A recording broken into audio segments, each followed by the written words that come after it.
Hello, everybody. I hope your summer is going well. We are past the halfway point in this class. I can't believe how quickly it has gone. Welcome to week 7. This is the week 7 overview, and I have a few things that I want to talk to you about this week as I introduce the materials that you'll be working with in week 7.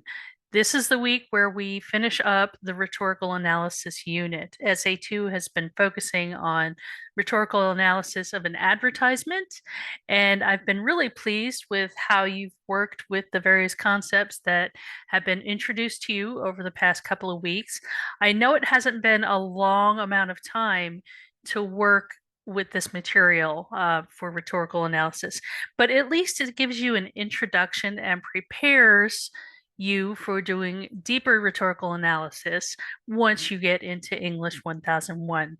So one of my things that I do in this course for prep composition is kind of introduce students to the things that they're going to be going really deep into in English 1001. So, yes, you're going to write another rhetorical analysis. More will be required of you when you do that rhetorical analysis for English 1001. Yes, you're going to have to write another research argument paper in English 1001. So, I'm preparing you by breaking things down into smaller steps. Not everybody does this in English 1001 classes, but for prep comp, I think it's good to scaffold assignments and provide you with kind of that's a difficult word, preparatory assignments that kind of build on one another to the culminating assignment of the longer essay. So it's really important that you do those small steps so the big step isn't as overwhelming. So, as I said before, this week we're wrapping up the rhetorical analysis unit. Please do not wait until you receive your peer feedback to submit your revision. You don't want the assignment to be overdue. However, if you are having problems, I know a lot of you are dealing with life events that were unforeseen. I get it. Life and family always comes first. School comes second. School should be a priority, but sometimes you have to give way to those life things that just kind of come at you and you weren't prepared for. So if you do need extra time to complete the revision, please reach out to me and let me know that you're working on it. And I'm happy to extend the due date for you without any kind of penalty. Um, if for some reason you did not receive a passing grade, passing is 70% or higher. So if you get anything 69 and below, you can always try again, resubmit with some additional revisions to receive a higher grade. Every effort that you make to improve shows me that you care about the course and that you want to pass the course and move on into the next phase of your educational journey. That said, let's take a look at the weekly objectives. This week, we're primarily dealing with revision based on feedback that you've received from me and your peer reviewer. That means you're going to proofread and edit your document prior to submission.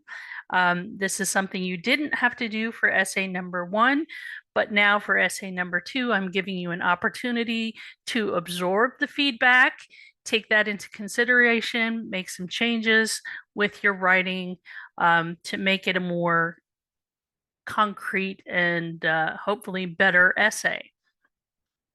And that's what the revision is for. You're also developing strategies for reviewing, collaborating, revising, and editing. You also did that last week. And experiencing the social aspects of the writing process. So one of the big things here is we do discussion boards every week or every other week.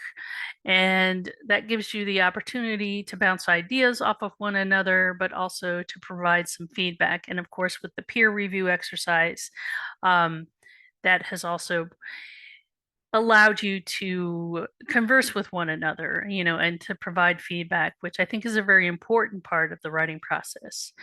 You'll be learning also and utilizing the MLA conventions for formatting academic essays. I know I sent comments to some of you on your rough drafts that you need to take a look at the MLA formatting information that I've provided from the Purdue Online Writing Lab. That's very helpful information, and it's just good for you to get used to how an academic assignment should look when you use the MLA format for papers and other writing assignments. And lastly, I'm asking you also to reflect upon the writing process. I asked you to do that with essay number 1, and each essay that you write for me, I will ask you to reflect upon the writing process. What have you learned? What was your process? When we take the time to reflect, it makes us think differently about our writing, but also to kind of put the puzzle pieces together as well. Reading this week, of course, we have more grammar reading. That's to prepare you for the short grammar quiz. Hopefully those haven't been too much of a struggle. I've made them fairly easy, but at least it gives you an opportunity to be exposed to some of the grammar things that we would probably be talking about were this a face-to-face class. We would talk a little bit about grammar each time that we met. But because it's an asynchronous class, I'm just kind of not spending a lot of time with videos on grammar and that kind of thing. Instead, I'm just pointing you to resources like Grammarly and the University of Mississippi Rhet Lab to learn a little bit more about the various grammar things that you probably, hopefully, remember being exposed to back when you went to high school. So we also have we have 3 readings based on revising from the University of Mississippi Rhet Lab. We have revising for structure, revising for style, dealing with word choice, and revising for style, choosing words that are sensitive to your audience. And I find these are all very good readings, so I definitely suggest that you take a look at those. I also have a Canvas page, and I'm going to click this so that you can see what I'm talking about. This is a page that I like to use in my classes because the revision strategies don't change from whatever level of writing class that you're in, you have to revise, right?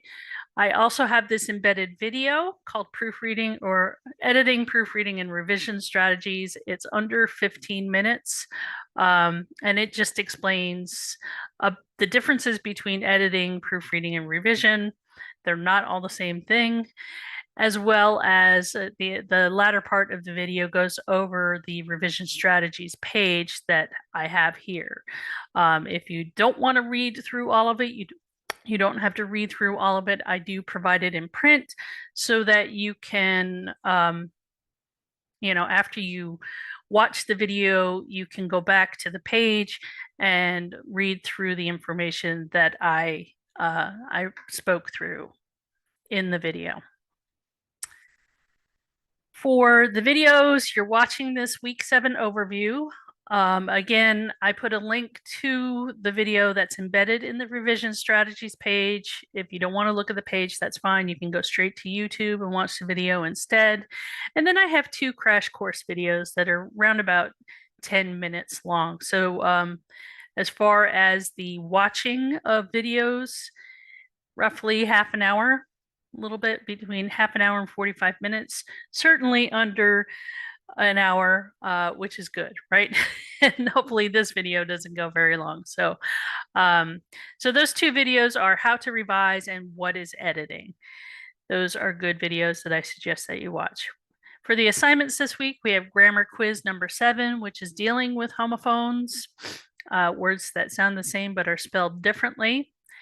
Then journal number 6 is the writer's memo.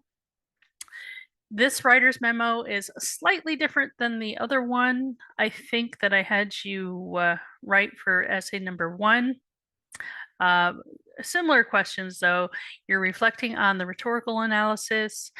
Why did you write it? Who was your audience?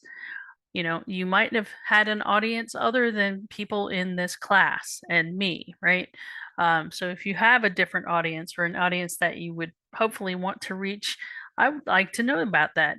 What did you do well? What could you improve upon?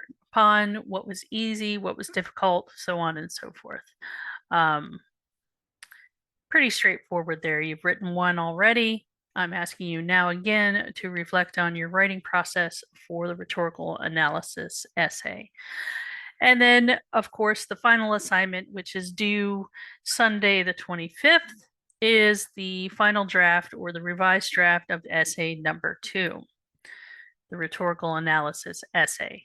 So now that you've gotten feedback from me and I've given you some pointers and you've gotten some feedback from hopefully from your peer reviewer, now is the time for you to put some of those comments and maybe the need for corrections into your final draft.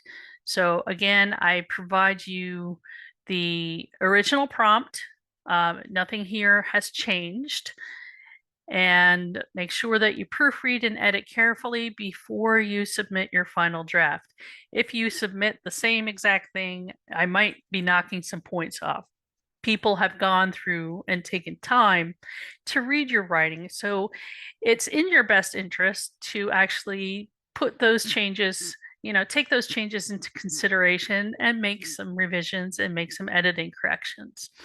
Down below here is the analysis essay rubric. It is almost the same as the rubric that I provided for the rough draft. However, now we have points attached to it. So primarily, we'll be looking at introduction, thesis, and conclusion. You should be getting a little more comfortable coming up with some kind of a thesis. You may not have pinned it down yet, and that's okay.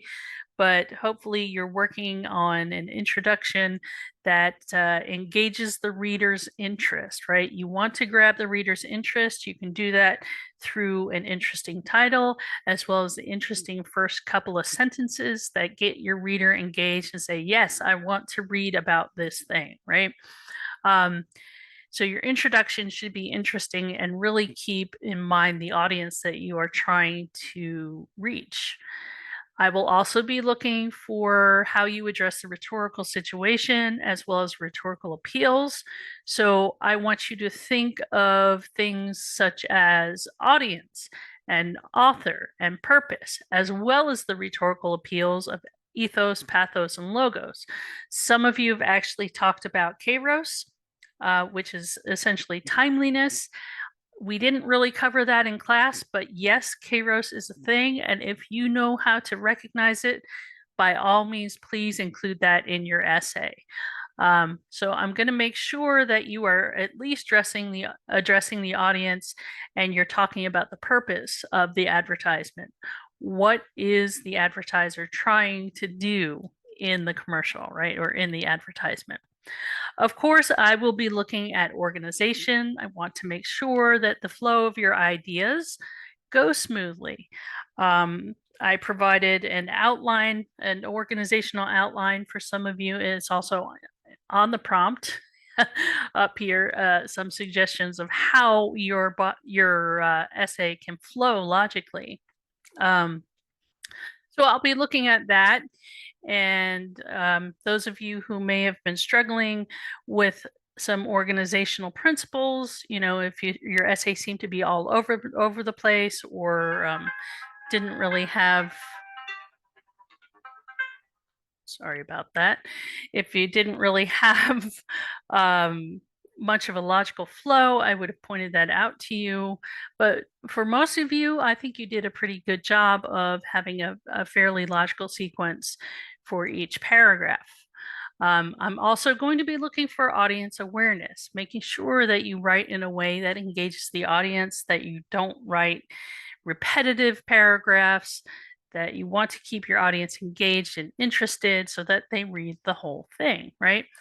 Lastly, I'll be looking at the way you use language and mechanics. So making sure that you have taken some of the feedback into consideration, whether it was a revision suggestion or whether it was just making sure that you edited the paper after I pointed out some incorrect grammar or word order or spelling.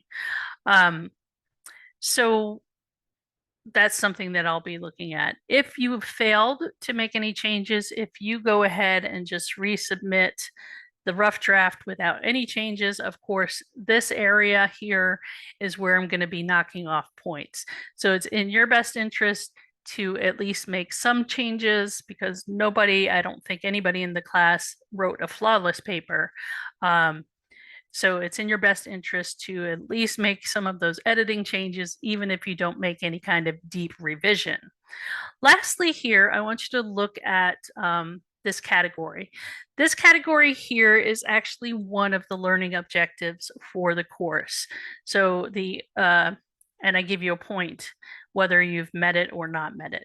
So one of the learning objectives is to analyze the writing situation by examining audience, purpose, and context.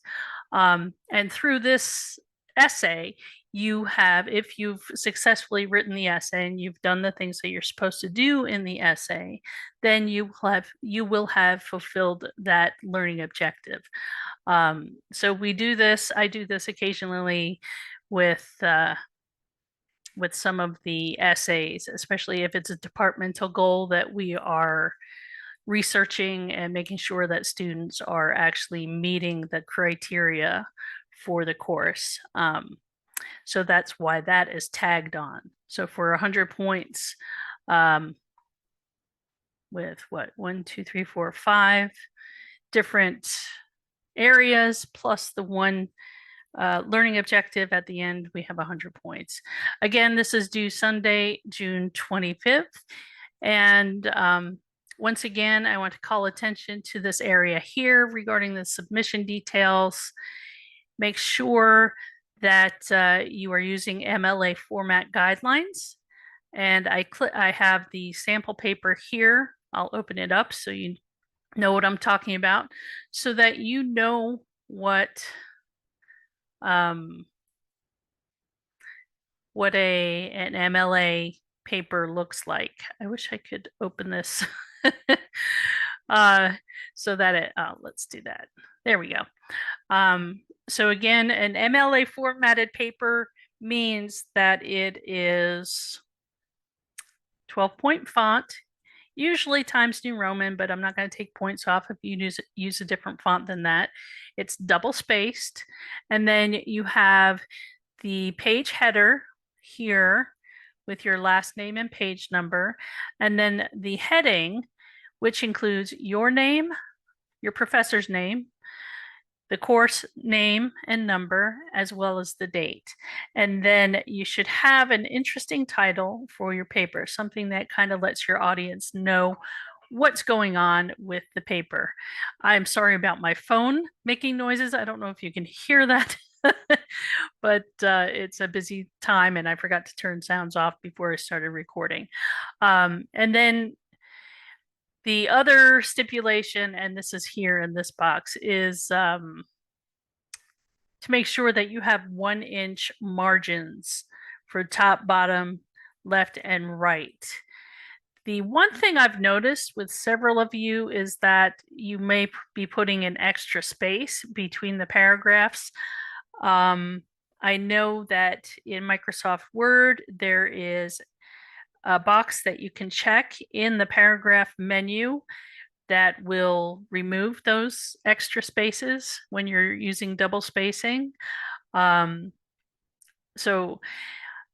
don't try to get to a certain page count by inserting extra spaces between your paragraphs. I can tell. I really look more at the word count anyway. And of course, the word count for this essay is between 100 and 1,000 words. If you go over 1,000 words a little bit, not a big deal. I'm not going to deduct points because of that. But yeah, so there's that. What else did I want to say? There was something else I wanted to say. Oh, I think with the revision strategies, yeah, with the revision strategies page, I'm not going over this information in this video here. You can read it for yourself, but it is covered in the last part of the video here. And I think that is it. So again, if you have any questions or concerns, or if you need some extra time, please send me an email. I'm happy to do that. If you need to meet with me over Zoom, I am happy to meet with you. I typically have availability between Monday, Tuesday, and Wednesday are my best days, where I can be pretty flexible with meeting times anytime throughout the day, even into the evening. If you need an evening meeting, I'm not opposed to that. What else? You can text me if you need to. I will also respond via text. I'm not much for speaking over the phone, but if you want to chat over the phone, we can do that as well. But yeah, so if you need me, I'm here for you. Also, I want to keep reminding you that Learning Commons is available to you. They have experienced tutors who are willing to work with students, so you can contact them. I have the information that I provided to you before. And my point of contact, the person that I've worked with, is Dr. Dan Peteroy. Dr. Don Peteroy. Don is fantastic, and he really enjoys working with students, and provides some really wonderful guidance. That is his sole job. He is not teaching during the summers. He is just there focusing on students, whoever needs help. So if you need extra help and I don't work for you, or my times don't line up with yours, you can always send an email to Don, and he'd be happy to work with you and provide you with feedback and guidance. So please don't overlook that. It's okay to go out and ask for help, because we're all willing to help. And my goal is to help you improve in this class and to get the most out of it. So please don't hesitate to reach out if you need some help. Okay? Have a fantastic week, and I look forward to reading those revisions. Take care.